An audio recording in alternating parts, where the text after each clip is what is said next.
Wow, diehards of NAMM, here at the last final hour of the show. You guys rock. Well, hopefully we're going to deliver some amazing content for you to make it all worthwhile. So what I'm going to do is actually start by thanking my panel for being here for the first of all, and just having you introduce yourself briefly so that I make sure to represent kind of we've known each other a long time, but I don't know all the current happenings, and I want to make sure everybody knows what's happening with each of you. So Tiffany is representing the artist kind of position up here. What I tried to do when I put together this panel was look for people who were marketing professionals who had kind of seen both sides of the coin of the artist and the manufacturer side, and then also somebody represent the artist side, and then somebody who can represent the actual manufacturer side. We had vendor booked and they weren't able to make it due to some other scheduling issues. But I think we've all worked with manufacturers long enough to be able to represent that for you. So I think you'll really be able to get a lot out of this panel on understanding artist endorsement relationships. So start with Tiffany representing our artist side. Hi, guys. My name's Tiffany Christopher. I am a touring singer-songwriter, and the last few years I've been coming to NAMM teaching at Tech Tracks. I've been teaching loop classes, and I've been using the opportunity to network with a lot of different companies. I use a big pedal board when I perform, so I've been connecting with pedal companies and guitar companies, kind of grassroots style, figuring out what I can do to collaborate. So I guess I'm here to offer that perspective. Yeah, really the value of having Tiffany here from my perspective is that she does actually use a lot of gear, and so she is able to educate about it, which is a great opportunity for manufacturers, but she kind of embodies a very creative approach to working with manufacturers, so we'll hear more about that when we get into it a little bit deeper. So, and now we have Randy. Hi, my name is Randy Fuchs, and I'm a former sales representative for a lot of music companies. Former musician. I owned a recording studio that was on the cover of Mix magazine, and I handled the artist relations for brands such as B&G Guitars, 64 Audio, Lewitt Audio microphones, Nord keyboards, Kurzweil keyboards, Studio Logic, Artesia, NS Design, which is Ned Steinberger's new company, and a few other brands like that, and Anvil Case, Calzone Case Company, and I think I pretty much covered a bunch of the ones. We also had worked at one time for Audio-Technica and Audex and Moog, and we love doing artist relations. It's my passion. So Randy is actually the owner of artistrelations.com. That's like the coolest URL. Yes. So congratulations on that. Oh, and Wire World Pro Audio and Quilter Labs Guitar Amps. I didn't want to forget them. Wow.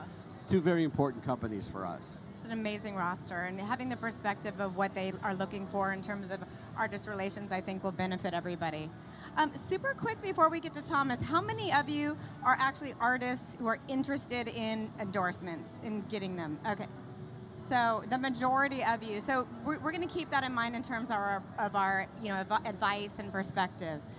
Sometimes we have manufacturer marketing people here or people representing artists in terms of management or labels. So I'm curious. I always get a good read on the audience to start off. So, okay, Thomas, tell us a little bit about yourself. Yeah, my name over is the guitars over there. Sorry. No problem. My name is Thomas Wendt. I run a communications agency called Integrative Concepts out of Hamburg, Germany. And I work with companies like Steinberg, Propellerhead. I work currently with Celemony, Melodyne, and also with Kemper amps, the Kemper Profiler. And I do communications, which is PR, marketing, and a lot of artist relations and social media. And over the years, all these formerly separate tasks have been now integrated and benefit and feed each other, benefit from and feed each other. So that's basically where I come from. And I'm still a performing and producing musician and record mixer on the side. I think having these veterans on the panel is interesting to see the progression of artist relations over the years. I mean, things have certainly changed. So I thought I'd start with us just defining what an artist endorsement is versus, say, a self-proclaimed brand ambassador. How do you guys define being an endorsee versus somebody who is a user, like an avid user of the brand? It's pretty simply, an endorser is someone who has a direct relationship with the company, and the factory puts him on their roster as an endorsing artist versus someone who is just an avid user. If someone's an avid user, we would love them to be an endorsing artist if they fit what the company deems the qualifications necessary to be an endorsing artist. Well, for us, this has changed big time over the years, and I can, for example, talk about camper amps, how they launched the product and nurtured it over the last 6 years. Are you familiar with the camper profiler, basically? So when we came to the market with it, it was pretty new, and especially the established artists were really hesitant to get attached to it because it was so unclear how that would go. And we used basically in the first 2 years, more avid users, as you described them, and got them to blog, talk, and share about their experiences with it, and came completely from social media with establishing and bringing this product to the market. So there we have learned that out of necessity, that there are several levels of artist relations and endorsements that basically build a completely new picture and setup these days compared to the old days when you had, for example, I don't know, I even remember the company Ampeg, bass amplifiers, they had some struggles in between. Then the former keyboard player of Uriah Heep, Ken Hensley, came on board as an artist relations manager and signed Billy Sheehan at that time from the David Lee Roth band. And they ran just ads with him all over the place, entirely around the entire world. And they brought this brand quickly, they made this pretty successful again. But this wouldn't necessarily work these days anymore. And I think you can copy that, and you work in a different way together with artists as well.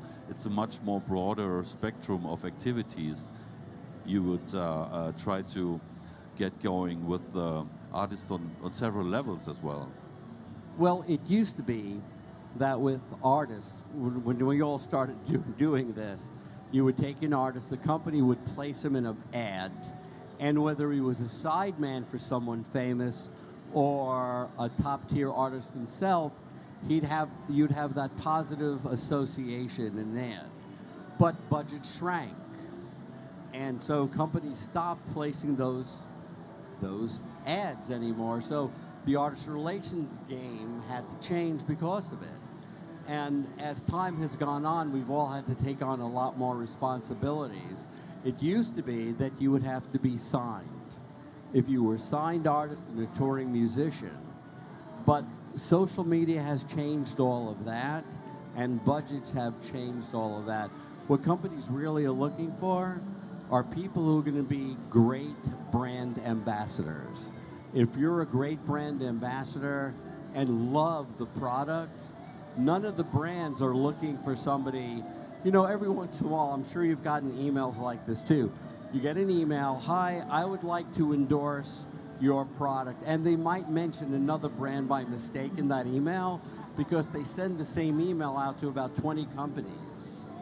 And that's not what we're looking for. We're not looking for somebody who wants to endorse a product because he thinks he's getting it for free or at a reduced price. We're looking for somebody who's going to love, love, love that product. One of the companies we represent is Otherworld Computing. And Otherworld Computing, they manufacture RAM, solid-state drives, docks, and bays.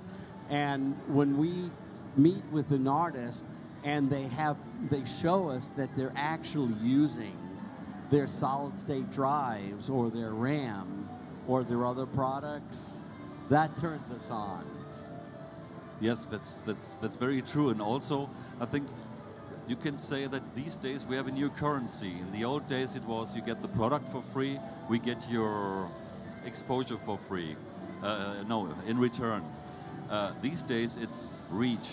The question is always, who are you talking to? Are you an artist who is playing stadiums but is not talking to too many people on social media, then you might be even a professional artist, but not so interesting for a brand because you don't talk actually to too many people. So someone who's a great Facebook following or Instagram following and talks to a lot of people and is doing a lot of work on social media, quality work with a certain instrument or a certain piece of equipment is more important eventually than a very established artist who doesn't have that reach and doesn't generate that much content, because usually from a professional artist as well, it's hard to get something, a video out of them without management getting involved and making things really, really difficult, especially if you hear some music in that. But some other artists are much more free because they own their own stuff and they can work much more effectively with a brand and cater for a continuous flow of great content that describes what this brand is about and what the product of this brand can deliver. You guys are making my job super easy, by the way, because there's a lot of these points I was actually going to ask them about that they're bringing up on their own, but it's really because it's super crucial. Most of the time when I've done artist endorsement panels, the questions, the Q&A, a lot of them have to do with, well, how do I build a relationship with a manufacturer if I'm not well known? How do I get their attention? If they're working with all these big artists, why would they care about me? And I think to speak to what you guys are saying, and I want to bring Tiffany more into the conversation because she's a good example of this. Sometimes what learning about the marketing goals of the company can help you understand that maybe an audience that you serve may serve a niche that they want to break into, or you might live in a region, like say, an area where they aren't doing enough direct marketing, or they want to build credibility or a following. So sometimes you can find something unique about yourself to offer that you don't necessarily have to be an A-lister in order to get noticed, but part of doing that is authentically being a user, not having the form letter going out to everyone, but saying, I'm using this and I'm going to evangelize it anyway. And this is where I've seen Tiffany do a really great job. So tell us about how you select your gear, and then it seems like you do use social and educational platforms to be able to showcase what you actually do with the music. So what is your strategy behind that? Strategy. So like I said, I'm a professional musician, and I have a big pedal board with lots of Boss pedals. I've got a multi-effects processor that's actually discontinued that is a Boss pedal that I use all the time. And, through coming to NAMM, going to the booths, talking to the guys, taking every opportunity I can to shuck and jive with them, I've mentioned that, I'm very interested. The modern day art form is video. I mean, I'm a musician, but let's face it, like social media, it's like the #1 way to pump up your social media campaigns. YouTube is huge. Music videos, film, TV, everything is about video. So I've been taking my career and trying to expand it and not just be a musician, but also be really interested in multimedia. And I've been here the last couple years teaching loop classes at Tech Tracks next door, teaching like how you use looping in a live performance setting to like keep the momentum going in the show, so you don't use it the same way all the time. And I'm using all these pedals to create different dynamics.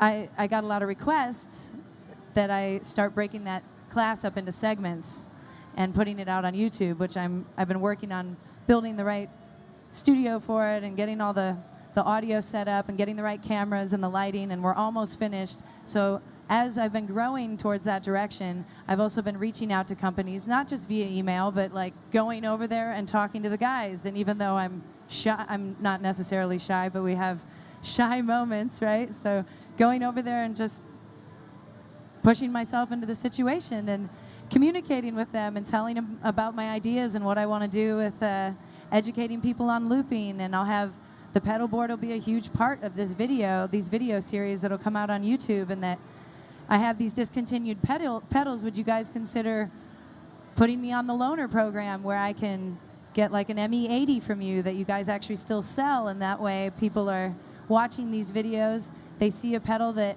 I'm using and they're really interested in getting it, and they can actually go to the company, buy the pedal because it's available. So I've been doing that. I also, a couple days ago, was on a panel where I was moderating like Chandra, and I organized different pedal companies over the last couple months to come up and talk about effects pedals and stomp boxes. So I had this opportunity where I was corresponding with these companies. So I built up a little bit of a relationship with them, and then we did the panel together. Then I went over and to each one of the booths afterwards and tried out different pedals and just communicated, met the person that handles A&R or handles shipping out pedals to people that could actually use them. And what you guys are saying, I mean, it's how much legwork is the artist going to do? How much communication do they have? How much are they utilizing social media? How big is their reach? And how excited are they about the product? So I think I'm probably a good example of that because I love what I do, and I'm definitely a geek when it comes to technology. So take the initiative, right? Like, what do you love, and how can you convey that and build a relationship with the company? I definitely think that what you're saying that I'm hearing that it really works, is very effective, is going and asking, what can I do to support you? I'm not just wanting free gear. And I know that it's difficult because at the end of the day, you may need help with free gear or discounts on gear. So there are needs that you have. But it can be very helpful when you think of unique ways to approach them and lead from the perspective of how can I know at the end of the day you need to sell this stuff, so how can I support you through my social media, my networks, my educational abilities, or at least my sphere of influence. What would you guys have to say about how to approach some of these people? Because, you know, like you said, you may have some shy moments. Some people just really don't know the best way to network, to build those relationships, to translate to an official deal. So would you have any suggestions, or maybe, either while at NAMM or after NAMM, because now we're all leaving, what can they do to reach out and get noticed? What would work? Well, before we go there, how many people here know what pedal brand she endorses? Raise your hand. Right, because she said Boss. You said Boss. I said Boss. Yes. That's what companies want. They want you to mention the brands you represent in a way that doesn't look like you're giving them a plug, so it doesn't look like a commercial. And Tiffany, you did that well. Thank you. I'd also like to mention Walrus and Fender as well. We're at that. Yes. Because they were all awesome on the panel. And Colt is a great guy at Walrus Audio. Exactly. And Philip. As representatives of the manufacturers, are you asked to monitor these things? I mean, are you able to look and see who actually is organically or authentically mentioning certain brands? And Well, you asked a moment ago about what do we look for. I'll also want to let you know what we don't look for. Sometimes, I'm sure this happens, they send the company, an artist will send a company an email, and they don't put their phone number. They just put their name and an email address. I want to know the name of your band. I'd like links to your social media, and I'd like to know what you can also do to assist the company, because an endorsement is not free, even if it's at no charge. It's an exchange of goods. We do something for you, and you do something for us, except it's a family, personal relationship where we get to know each other and we feel like we're doing this because we're enthusiastic friends. And it needs to feel warm and fuzzy. Would you agree with that, Thomas? I would totally agree. And regarding this getting in touch emails, for example, it's there are people who send like emails like this with 7 PDFs attached with electronic press kits, and they rave about the bands and what products they endorse. That makes me like critical in the first place. The ones who say, hey, I'm this and this, I play in this band, and this is the link to my social media sites, and we're going to play a festival tour this year, and your product would actually help us do this and this and improve this and this. It's like 5 lines of text. That's interesting. So then I will look and see what this artist is doing, and if they really have that reach, they are they say they have. So you can see on the Facebook page, of course, how many friends they have. And very interesting is to not look at the YouTube videos on the websites, but hit the link and watch it on YouTube, because when you see that the video is on there for 3 years and has 700 views, even if the website looks really shiny. So that's something as well that helps to determine what kind of artist you're dealing with. And then, yeah, as I said, it's exchange. If touring acts every now and then send over a pic of their gear and say something about how it helped them to have a great tour and stuff like that. This really helps, and that very often is, as I said before, is easier to get out of mid-level artists than from top-level artists. Except, I must say, for John Mayer. I think he's inadvertently an endorser for a lot of companies he doesn't work for, because, or who work with, because he's so vocal and so active on social media. He's a very good example. If you check out his Instagram, for example, what he does, talking about products and showing tips and tricks and things, or if he's on Beats One, and I was getting the kick out of this. He had the profiler sitting next to him during this radio show, playing some songs or showing how songs are written. That's really cool stuff. And the authenticity, as you mentioned, that's really important as well. So that the artists really do, in a way, make sure that they really use this stuff and really do something with it, and not just say, I got this latest panel and it's great. Or I'm dealing with some string companies as well. So I just got this cardboard box full of strings, and they show this big pack of strings, which is obvious then, okay, how much can I trust then afterwards your verdict about some strings if you got them obviously for free? It should be a little bit more subtle, I would say. It shouldn't be a commercial. And at the same point, too, is when we look at the engagement and the numbers, we look at that engagement, too. So if someone has, say, 100,000 Facebook likes, but the engagement is like 3 people, we know those are bought. And that's not what we're looking for. We're looking for real engagement. And for people looking for an endorsement, tag all the products you use. If you're using a profiler and you're not an endorser, tag it anyway. Tag your microphone, tag your amplifier, tag your instrument, tag the venue you're playing in. All this helps bring up your engagement, and it lets me know that you're proud of the gear you're using. You know, if you tell me that, oh, you're gonna do all this, and I go to your social media and I just see pictures of puppies, that doesn't tell me that what your commitment to me is real.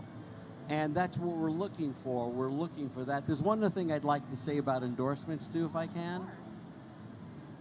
The goal of what you do should not be endorsements, even though this is a talk on endorsements. Your goal should be to grow your career. And if you grow your career, endorsements will come. We all have seen people who are in their late 40s who have tons of endorsements at NAMM. But outside of NAMM, no one knows who they are. And they might be great musicians, and it kills our hearts because nobody knows who they are, because they spend so much time on endorsements when they should be spending it on their songwriting chops, in getting the right manager, getting the right street team, working their social media, learning the difference between a hashtag and an @ symbol, doing things that will grow their engagement so that this way companies will go to them. That's a big deal. I agree. Thank you for bringing that up. You know, another thing is, and I've gotten into this conversation in previous artist panels too, about branding. Now, the thing is that a lot of brands are looking to align with artists that have certain quality standards that they feel they want to associate with. So that doesn't necessarily mean that you have to, change your image. It just means that you have to, have some professionalism towards the type of materials that you put out and you send in. So you might, if you're appealing to a certain genre, you want to stay authentic to that. So if it's not, if you're in, roots rock or Americana, you're not going to want, a techno look because it's clean. But so you want to, have that be authentic. But at the same time, I really encourage people to invest in hiring, professional creative resources, like get a good photo shoot, have a logo made, have a professional website, because really what you're telling these manufacturers is that I can be a good representative for you. And so how you present yourself, makes a big difference. And of course, we want you to spend the energy on the creative process and making amazing music, but how you present yourself and your image, it does actually weigh in terms of, being considered as an endorsee. Would you guys agree with that? I mean, I'm sure you receive these packages in all different states of Yes, formality. absolutely. Yes, absolutely. And I would like to add to what you were saying about these all these endorsees at NAMM, which is a completely separate world from the real world, of course. Yes. Because the musical instruments are there to be used for creating music and entertain the people out of NAMM, outside of NAMM, and inspire them to maybe pick up an instrument as well, and at some point visit NAMM. And but it's not a self-fulfilling thing that only exists inside of NAMM. So that's really, really important, and the focus should always be the music. I really like that you brought that up, and I just wanted to say, and that you as an artist also apply to that real music audience and not only to the industry professionals as well. That's really important. That's why this look and the way you present yourself should always be appropriate for the outside world and not only for us in here, which is sometimes a little stopping. I once had an artist send me a video with horrible lighting, playing a pedal in this room, barefoot, on really disgustingly dirty foot. I can't use that. It's very easy with an iPhone or an Android to get really, really, as long as you have proper lighting, which is not difficult to do. And clean feet. And clean feet, or wear a shoe. It's really easy to get a high quality looking video with iPhones these days. It's true. I think, it is true that in approaching artist relations people, you are dealing in some cases with people that are jaded. I mean, when I handled artist relations for Pro Tools, I literally had a seat like this, and I had a line of people that wanted to talk to me at NAMM. And I would just be kind of sitting in this throne, just hearing people pitch me one after the other. And I can tell you, the people that stood out, we're really coming from a place of how can I help you? I've got this sphere of influence. I'm so dedicated to your stuff. I've been using it forever, and all of that. So I would agree with you on the authenticity is something that just keeps coming up for me over and over. That if you're really coming from a place of aligning to that particular brand because you have real reasons. Those reasons are their biggest selling points. They might solve a problem for you. They might make your life easier. They might, improve the quality of your sound, your tone. These are the kinds of things they're looking for, how to communicate. Because when it comes from a company, it doesn't say, oh, we're the most amazing sounding, whatever. It's just not as effective as a real artist getting up there and saying, this is how I get my tone, and that's why it sounds amazing, Here's a great way to, Here's a great way I've been approached. I had an artist send me an email. He basically said, I watched Postmodern Jukebox video, which they just hit 1 billion views on YouTube. They were using a Lewitt microphone. I recognized it because it glowed. I knew somebody who had one. I borrowed it. I loved the sound of the microphone. I would love to get an endorsement deal with you. If I don't, I'm going to buy that Lewitt microphone anyway. That's a turn on. Right? Absolutely. I want to leave them with a few more bags of tricks, and one of them is looking at the different interesting ways that manufacturers can work with artists, because then you know kind of how to approach them in creative ways. They mentioned that it used to be that you get featured in an ad. Well, people aren't running big glossy ads with endorsing artists anymore. Not some people with huge budgets, but most people are really looking for social media content. But there's other things that you can offer. You've had some creative ways, and I want to hear from you. But another way might be, I'll come in and I'll play for free at a company party, or I'm trying to think of these creative things that you can bring to the table that maybe they would normally have to pay for, that they would have to barter for. Can you guys think of some more? Because we talked about social media, we talked about, say, like playing events, video production, tips and tricks videos. Well, you're an integrative marketer, so bringing multiple things together. Like Bose gave me a system a few years ago. They saw me playing live and doing this one-woman band show, and were like, you need this giant sub, you need this system, just take it out on the road, let us know how it goes. And so I did that for a while, but then that's as far as it went. And I was talking it up all the time, but then realized that I could hit up, somebody told me they were playing guitar centers, going around the country kind of helping as they tour, like on like Saturday morning, they would go into Guitar Center and just do a 45-minute show. And then in the evening, whatever city they were in, they'd go play. So I wrote Bose and was like, hey, I heard you guys are teaming up with Guitar Centers and sending bands out to play through your line array systems. Well, what if I do this loop class through a Bose system at a Guitar Center while I tour around? So I brought in Guitar Center into the mix as well. So I think thinking integratively, if that's a word, is important, super important. Well, that can help because you're supporting their actual dealer network where people are going and spending money. Another thing that I've been experimenting with, which I'm interested to hear what you guys think, because I built artist relations programs for Pro Tools, for Line 6, for Plugin Alliance, for Stelsonics in-ear monitors. So I have a number of programs that I put together, and I always think of creative ways. Are things like affiliate programs, like say for example, if they were willing to put out a promo code to their audience so that they would get it, their fans would get a discount, by using their promo code, and they would get. Have you guys experienced, any success with them helping in the sales process? I'll let you go first. Either of you? Okay.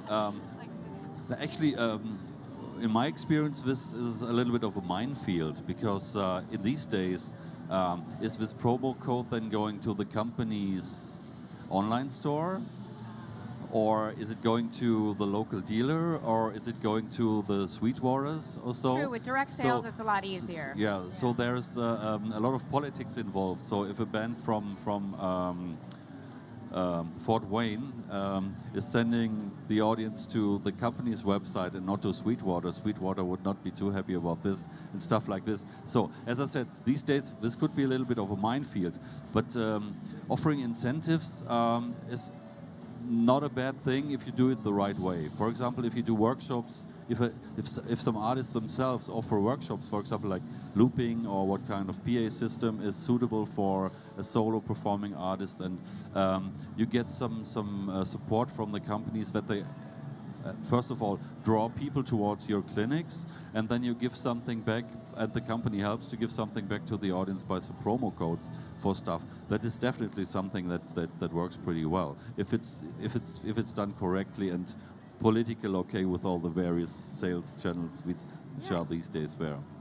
None of the manufacturers I work with do any kind of affiliate marketing directly like that whatsoever, because the real goal of artist relations is to grow the brand. And what we don't want to do is do anything to upset or anger a dealer. So, sometimes artists will call us and say, it's not fair, the big guys get all this stuff, and us struggling artists, why can't we get the endorsement? It's not a proper equilibrium. But the reality of the situation, the artists who get endorsements get the endorsement because they have the capability and ability to influence people to go to a music store or an online retailer and purchase it. And so when we put on an artist, we have to figure out to make sure we're not taking a legitimate sale away from a store, because then that store owner has every right to call the manufacturer and say, you sold to one of my customers, get your stuff out of my store. and then the reverse of what the function of artist relations is happens, and we don't want that. As far as affiliate programs go, anybody who has a good YouTube channel who's promoting a brand, they can go to places like Sam Ash or Sweetwater or B&H Photo, and they have affiliate marketing programs where you click on a link and then you get to purchase stuff from that link, and the artist who posted it gets a rebate from the dealer, and that's another potential profit generator for touring artists. But it's not done directly through a manufacturer at all. Okay, so those are available through the retailers. A lot of retailers have affiliate programs, yes. Okay, well that's a good angle. So some other things that came to mind while they were talking were things like hosting a contest. Maybe you can get a product for free from the manufacturer to give away to your audience base, and there's some promotional things that you can do by. Well, I mean, giveaways are one thing, and you might get emails and things out of that as well to build your own list and maybe support them with emails to follow up with offers. But can you guys think of any other kind of promotional aspects that they could do to just directly support the manufacturer? Yes. One of the things you spoke about before is how can an artist help a manufacturer? One of the brands we work for is NS Design, Ned Steinberger's company, and we have a great bass player who's not famous yet named Noor Cherie. But Noor, when we have somebody who wants to try a product out on the West Coast, he brought some bass to Adam Blackstone, he brought some basses to Nikki Sixx. He's done stuff above and beyond the call of duty, and that's what artists like. He also did a tour of some Sam Ash stores with a Hammond endorsing artist as well, Amico.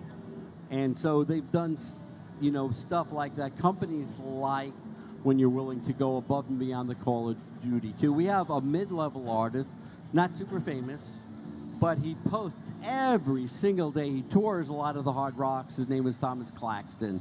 He did the NAMM party last night. He came to an event we were putting on, picked up a Nord keyboard to put up there, because he knows we also represent Nord. Got a bunch of Lewitt microphones to put up there. And every day he'll tag Lewitt, he'll tag 64 Audio, he'll tag all the brands he represents. So the companies, they just love his engagement, even though he's not a superstar. And other companies that he goes to get endorsements from, when they go to his social media and see all the tagging he does for the brands he uses and likes and endorses, that turns them on. So tag, and tag.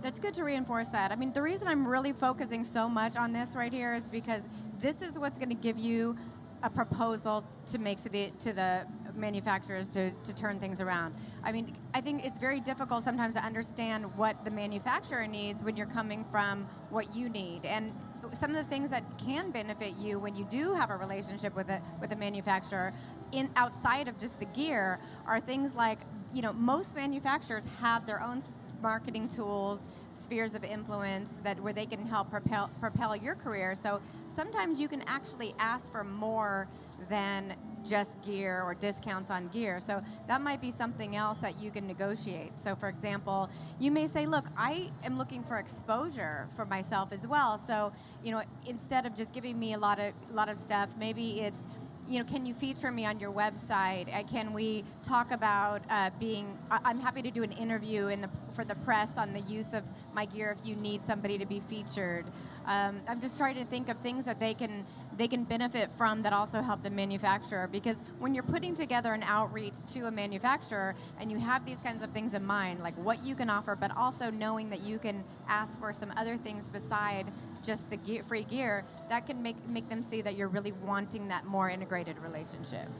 A couple days ago, I was talking to Jeff Slingluff at Boss, Roland, and I was talking about the videos that we're making, and he was like, there's lots of videos that go through the features of the loopers that we're selling, but we don't have a lot of videos that are actually showing the creative side of what you can do with the looper.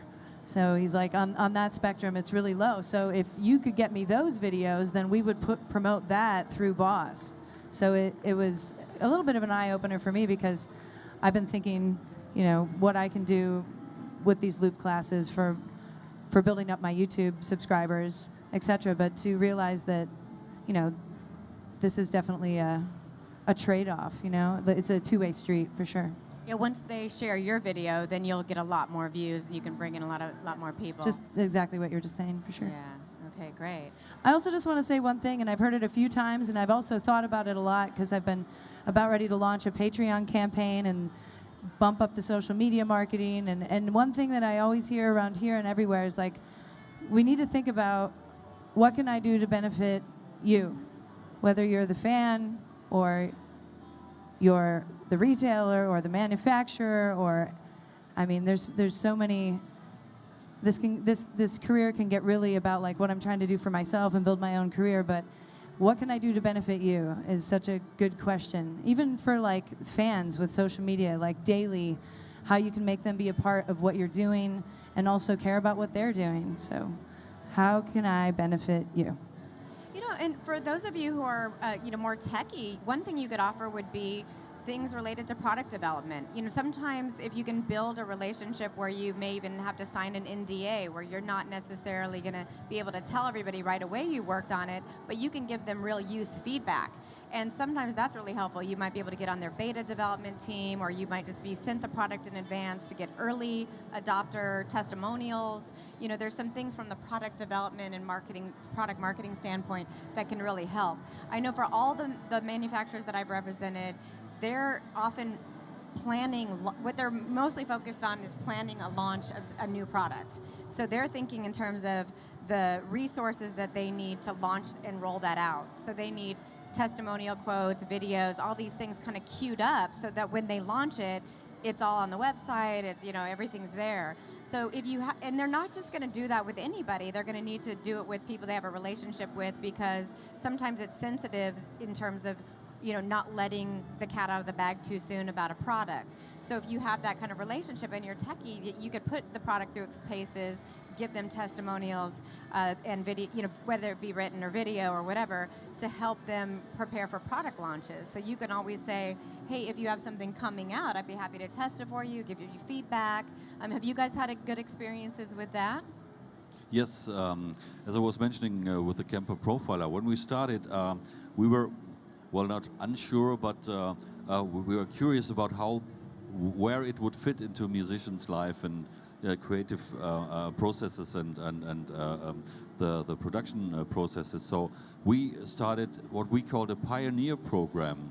So I knew from my past people who are into production and guitar sound and digital technology and were open as guitarists to some digital solutions compared to traditional tube amp lovers, for example. So we picked a couple of pioneers we had relationships with and gave them the product and asked them to try it out and share their experiences internally in the first place. But then when the product was announced and publicly, we could use all this content as well to share then immediately with the world what already some professional musicians think about it, how they used it, and what they created with it.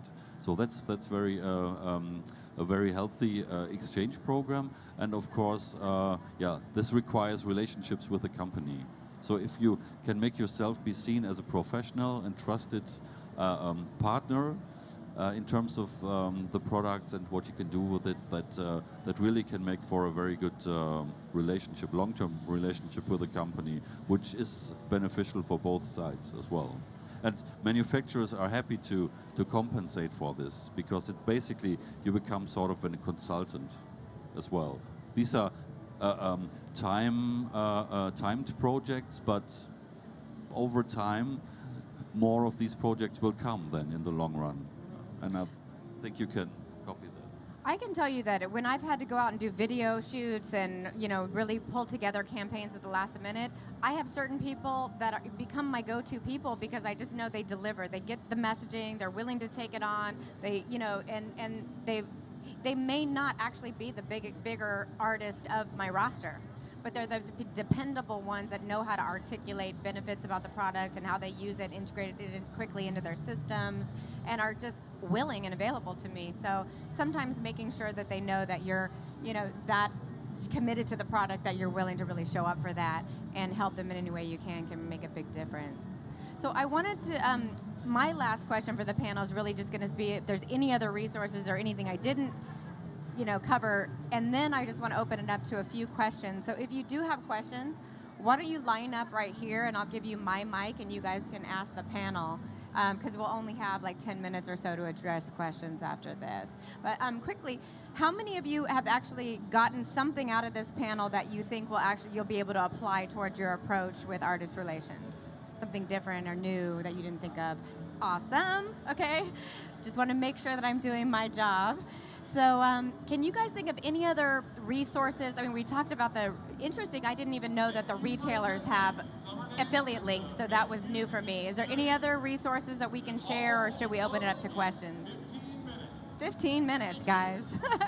I have something super, super quick, like tag. A couple days ago when I was over at Boss, I went back and asked one of the guys, like, here's my phone number. Can you text me all the tags that you guys use for your company? So that immediately I had everything that they like to use, and when I was over there taking a picture in front of their booth, I just grabbed that off my text and put it into my own Instagram post. So finding out what all those tags are with the company would be important, I think. This is why I had her on the panel. I mean, she's really thinking in terms of how she can help them, and I think it has served her well, and it's going to get her further as she builds these relationships. So, do you want to? Okay. Did you guys have anything else, or should we move on to questions? I know we have limited time. Yeah. But these guys, they have so much wealth of knowledge that we could probably be here for another day, but everybody probably ready to go home. So this question is more about endorsements from, companies that might be in competition with each other. So let's say that you use Fender amps, but you don't particularly use Fender guitars often. So is it better? I mean, like, how do you really, if you want to have an endorsement from Fender for Fender amps, but you don't necessarily use their guitars, do they typically make you use just Fender products, or can you just pick and choose between amps or anything like that? Well, only use products you actually love.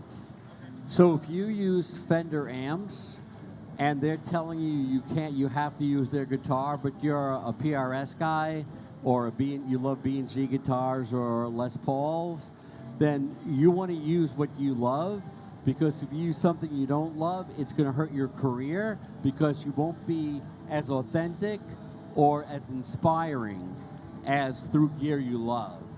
And you want to grow your career more than the endorsement.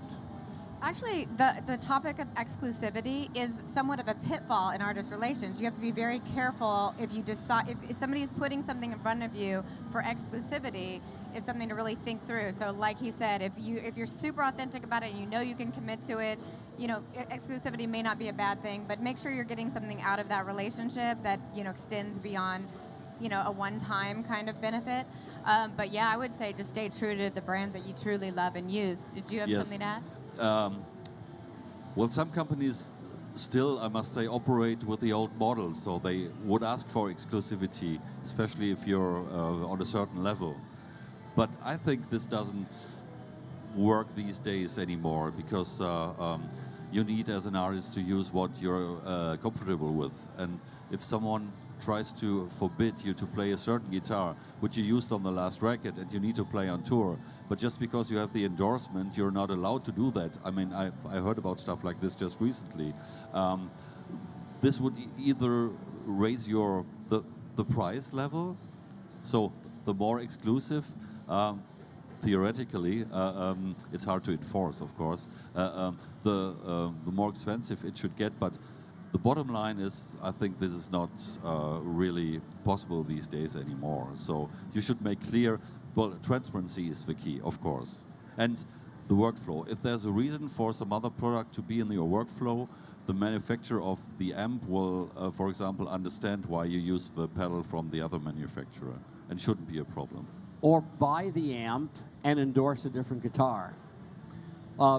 and the philosophy we have at artistrelations.com is I would never tell a painter he can only use one color. And that's the way we look at it. Now, the other end of the perspective with that is, if you're endorsing my microphone and you decide you want to use a different brand, you don't, for whatever reason, you don't want to use a Lewitt mic, then endorse the other brand and stop using Lewitt.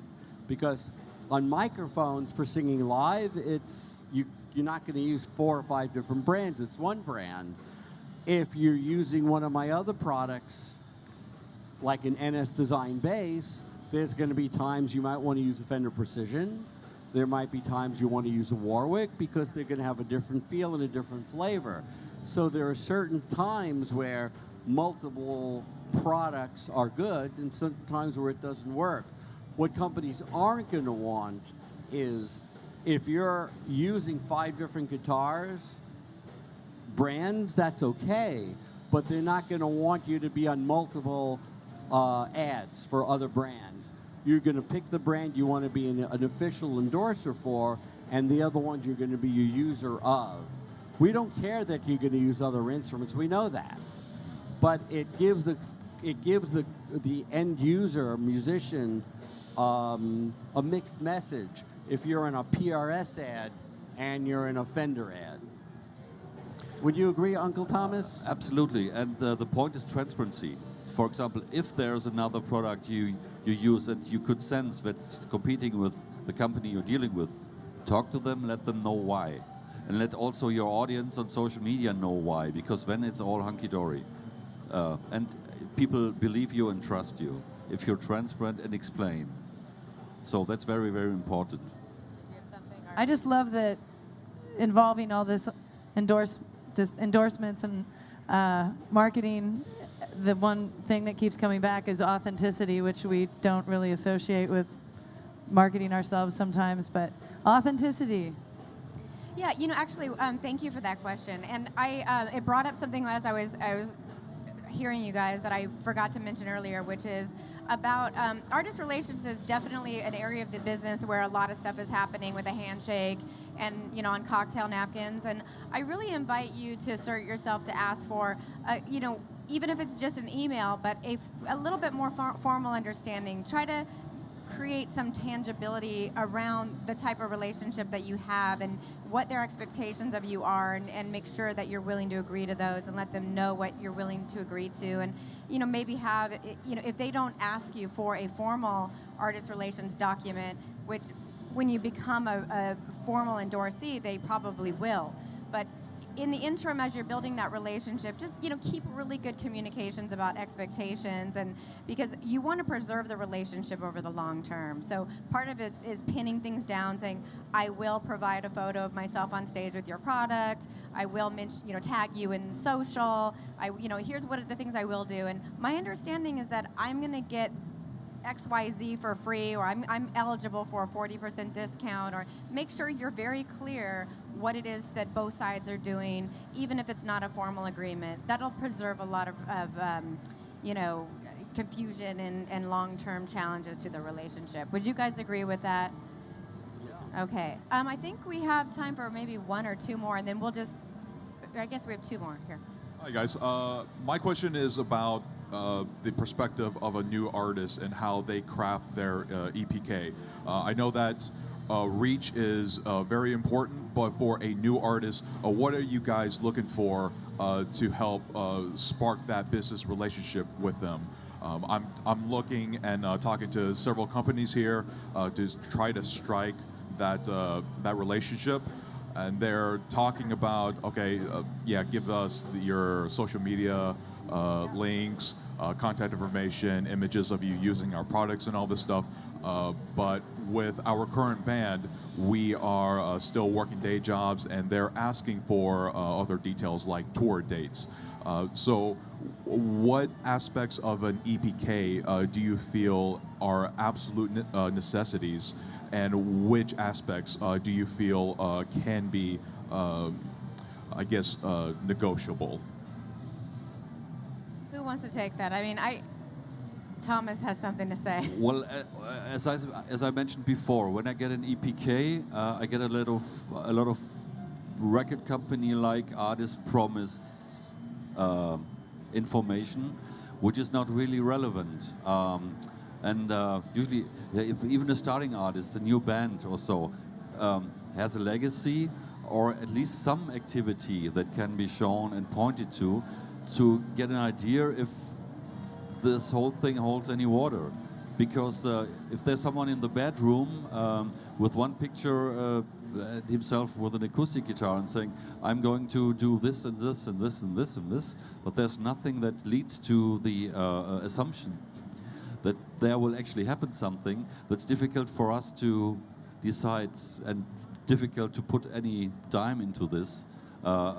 We need to have something. We need to have the idea that the way, the journey of this artist is moving. And even if it's just the first tiny steps, but the first tiny steps at least should be documented and stuff like this. And an EPK is just a piece of water or just a digital file in the end. This journey, the way and the enthusiasm and the potential of the artist, that has to come across, the potential, yes. And that's difficult to bring across.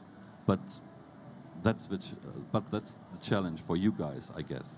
The other difficulty with what you're looking to do, for a lot of companies, if you have a daytime gig, you're not a full-time musician, you should be purchasing it from a music store as opposed to getting it direct from a brand, because you're their ideal customer.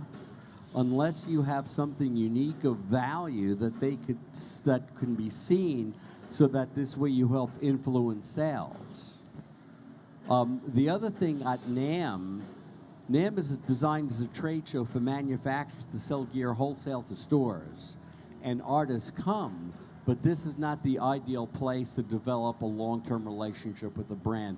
This is a place to open a door.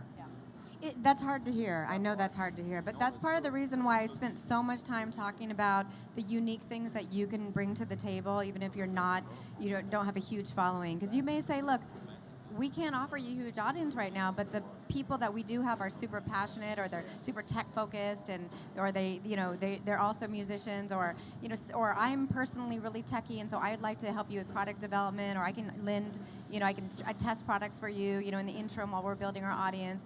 I was just trying to get out other things that you could, come to the table with, instead of just the popularity of your band that you're of course going to work to build over time. So does that help? So, it may not be a full EPK. It could be somewhat of a proposal. Look, as we're starting our journey, we want to build a relationship with you, and here are the things that we're offering, a value that we can give as we, do this together. And so for example, thank you for that. Yeah, exactly. And there's one thing. I mean, you're a target group. You're a certain type of musician if you're doing day jobs and stuff like this. So products that help you do your stuff while you're doing your day jobs to be also be relevant creative musicians. These might be the ones you could focus on, because that fits to your story. But that has nothing to do with your EPK in terms of doing this and this and being that and that and releasing a CD or so. But the process, which products work for you in that very special situation. That would be a story that's interesting for a brand. What is your instrument? Guitar. Guitar. Have you posted any videos of what you love about your guitar? Not very proactively.